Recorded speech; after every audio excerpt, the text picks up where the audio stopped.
Latest banishment in the Celebrity Traitors, Jonathan Ross evaded banishment again. And quite frankly, I couldn't believe it. And I don't even think he himself believed it either. And it's honestly the fact that he barely got any votes compared to Claire. For me, I thought it was going to be a close call again. Obviously, the Traitors went with the double bluff and they murdered Ruth. Of course, this is a big risk for Jonathan, but I thought it was his only play because people were going to be looking at him regardless.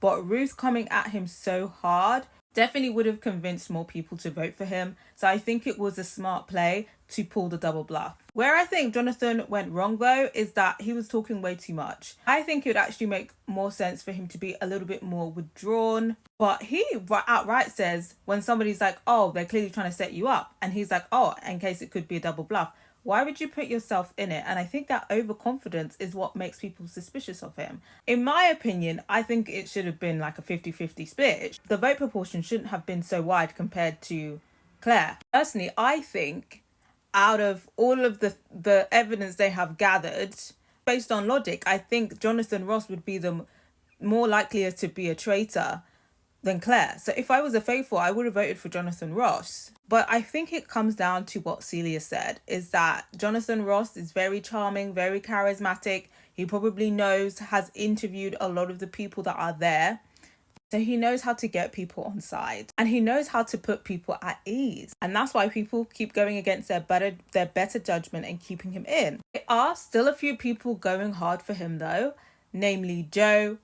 He was trying to be shy, but now I guess he's thinking like, I need to say something, like, I need to get my screen time. So now Joe's being bold and basically saying, I know it's you. I know this double bluff is bullshit. I definitely think Joe's going to be a problem.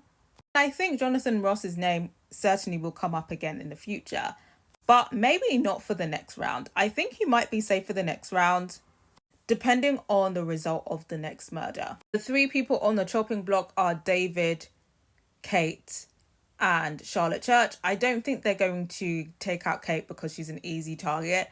If wants another scapegoat, Kate is easy for that. Church, she does have a bit of suspicion on her, so I say it would be logical to keep her. David also has suspicions, but nobody's really taking him seriously. I think people are just unsure whether he's a traitor or not. So I think killing him would probably have the most impact and would probably cause the best distraction for Jonathan Ross to stay another round. But again, I think it definitely depends on how he acts. If he keeps continuing to act smug and like his shit doesn't stink, that could be his downfall. I don't think Jonathan Ross has had his last day in the hot seat. But I gotta hear from you guys. Are we impressed by Jonathan Ross's survival? Do we think his downfall is pending? Or do you think that he could smooth sail to the end? I gotta hear from you guys.